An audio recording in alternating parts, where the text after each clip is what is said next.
Hey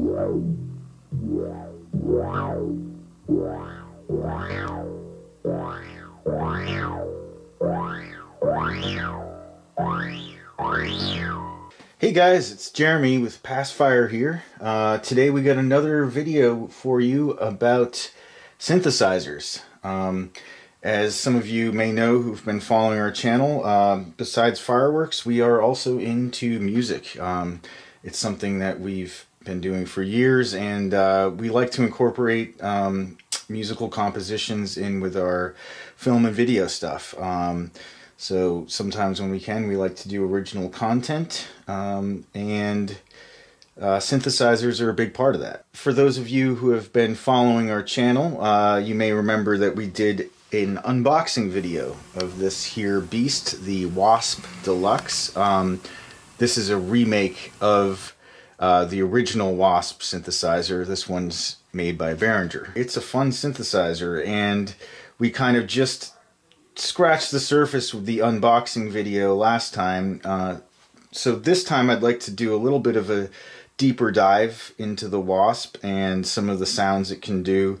So the WASP is an analog synthesizer that has two oscillators, and it basically needs to be triggered by an external, either a keyboard or some sort of MIDI source. Today I'm going to be triggering the WASP with the Behringer TD3 bassline synth, which has its own sequencer in it, and so I'm basically just going to send MIDI out from that into the MIDI in on the WASP.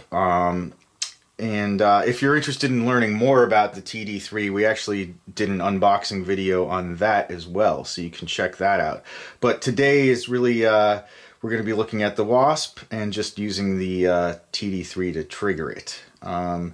So let's pull up just a pattern on the TD3 that's going to send some notes into our WASP and see what it sounds like.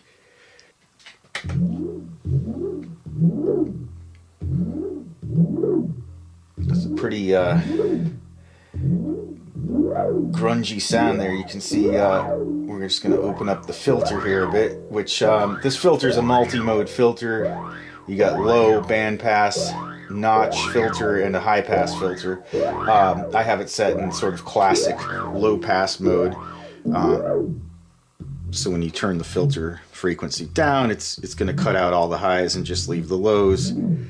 And as we open up that low pass filter, we're going to get more of those high end overtones. And the Q knob is sort of essentially, you could think of it as something similar to the resonance knob on a lot of filters. So as you crank that up, it really kind of adds a resonant peak, which you can hear with that resonant peak. It kind of sweeps up and down over time, and that's because we have a control envelope here that can control the filter. So if we turn off the filter control, that's what it sounds like. It's sort of a flatter sound. As we increase the effect of the envelope, it's going to affect that filter over time, and then we can change the attack and decay.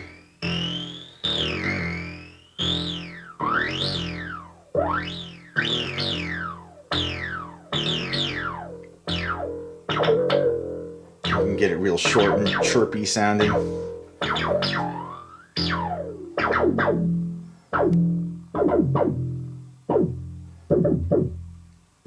And that filter's nice. It gets very deep and bassy. Let's play around with a few other things here.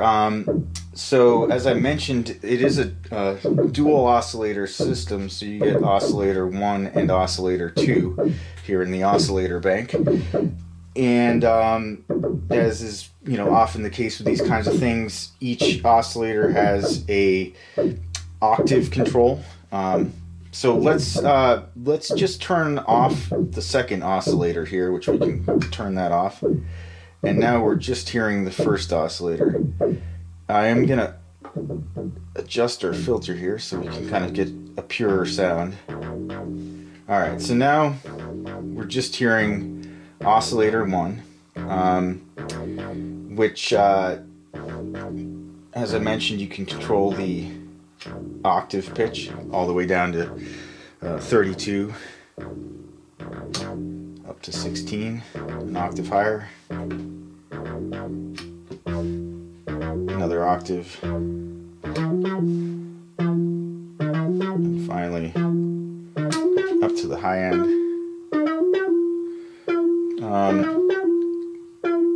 I think we're going to keep it kind of, for this purpose, maybe as a grungier bass kind of sound down at 16. So that's our first oscillator, and it does have a mode between a square wave and a sawtooth. So that's definitely a classic sawtooth sound. And then we can turn on the second oscillator here, and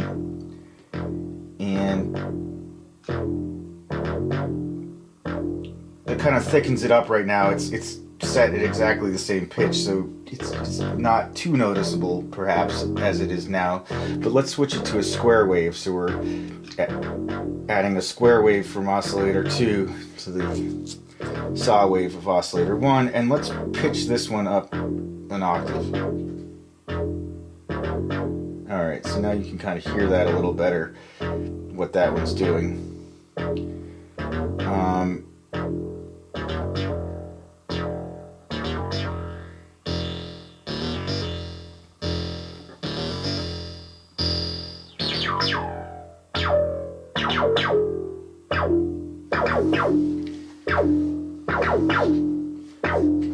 And we're just gonna switch up some patterns here, just you know, keep it interesting. Let's try a different pattern.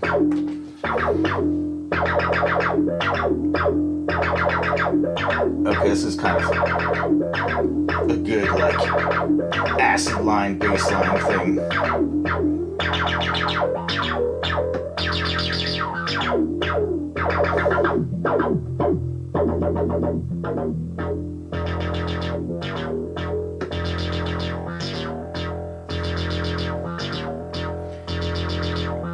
So as you notice, opening and closing that filter gives a nice sweep to the sound.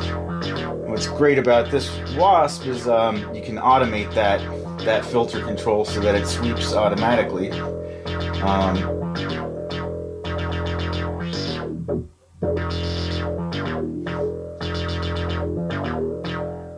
So we can hear it kind of, it's opening and closing the filter automatically, which kind of gives a little animation to the sound.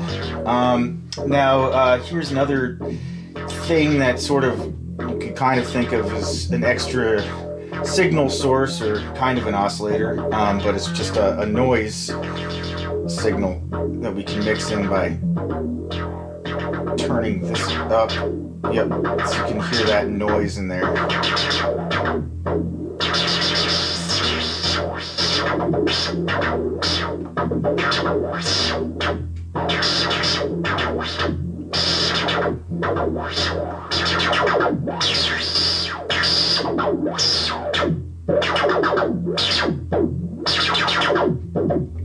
So you can see, of course, just by adding that noise in, it definitely gives you a more aggressive, crazy sound. But let's get even crazier with this thing. This can do a lot more than just your classic, basic sawtooth or square wave sounds. You can really kind of make it sound pretty crazy with some, let's try detuning the oscillators.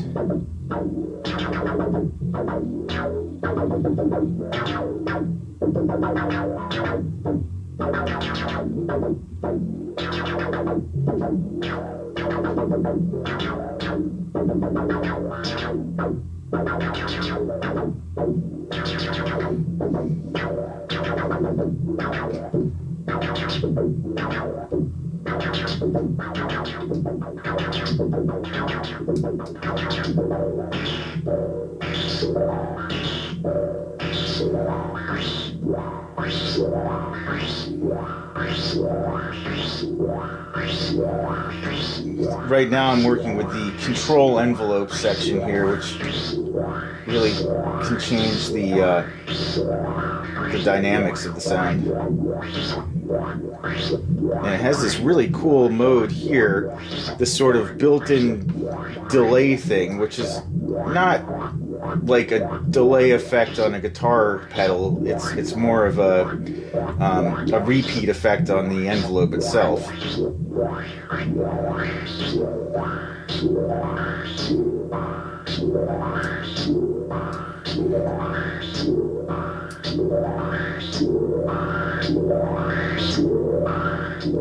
Alright, let's try a different pattern here. I'm going to turn that noise back down.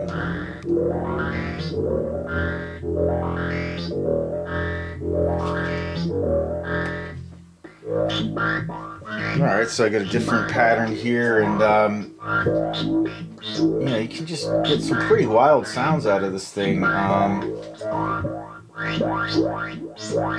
I'm really enjoying this control envelope section.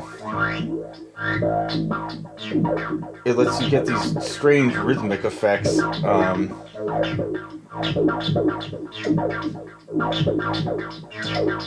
of course, always gonna go tweak that filter, you know?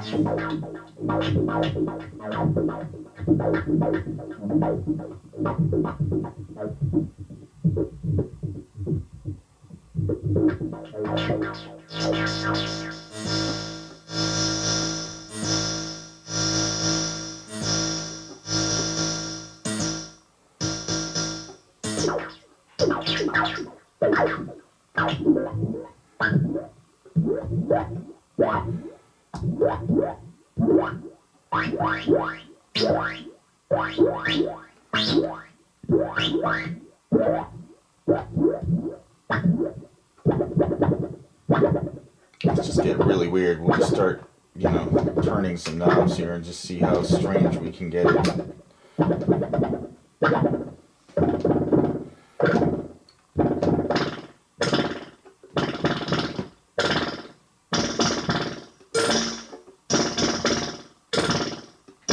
Yeah, you can tell you can get pretty just weird computer sounds out of it too.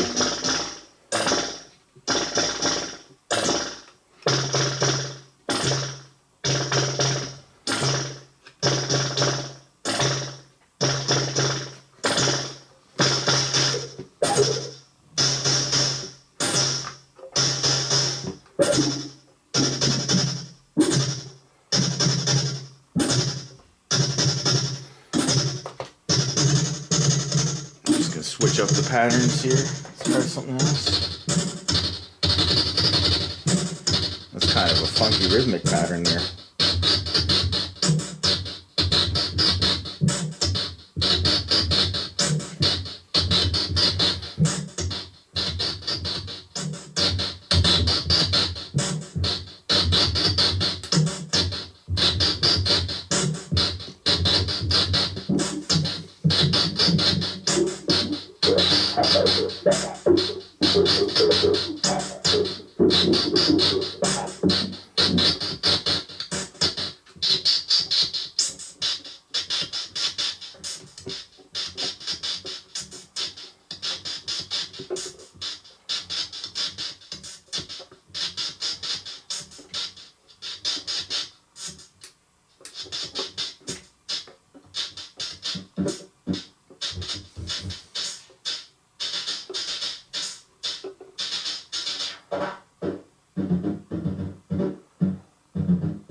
So let's just take a look at the filter here a little bit more. As I mentioned, it's a multi-mode, so right now we're in low.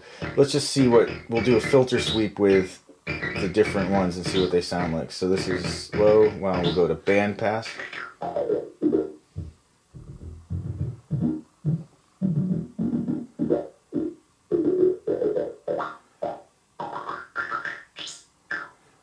And then notch filter.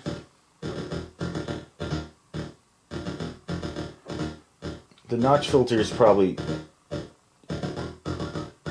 not quite as obvious sounding, but in certain modes you can get quite an interesting effect. And now high pass, which of course cuts out the lows, so we can gradually take out the low end.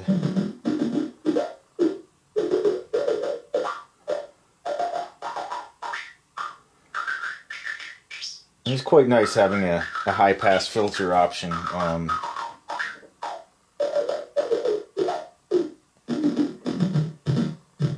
This is cool. You can hear really what a nice filter the WASP has set in low pass mode.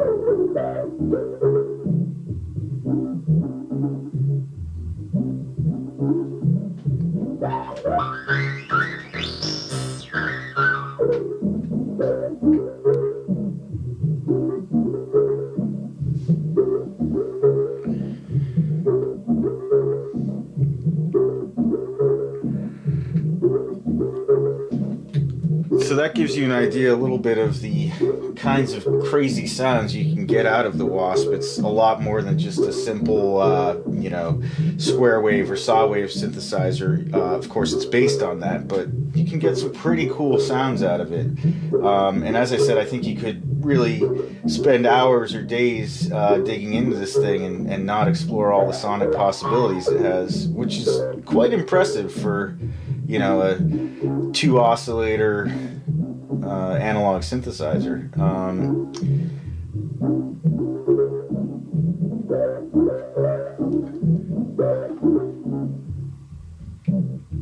I hope you guys enjoyed this video on the WASP Deluxe by Behringer. If you liked it, please give us a like, and if you haven't subscribed to the channel, please subscribe as well, and you'll be kept up to date on future content that we have.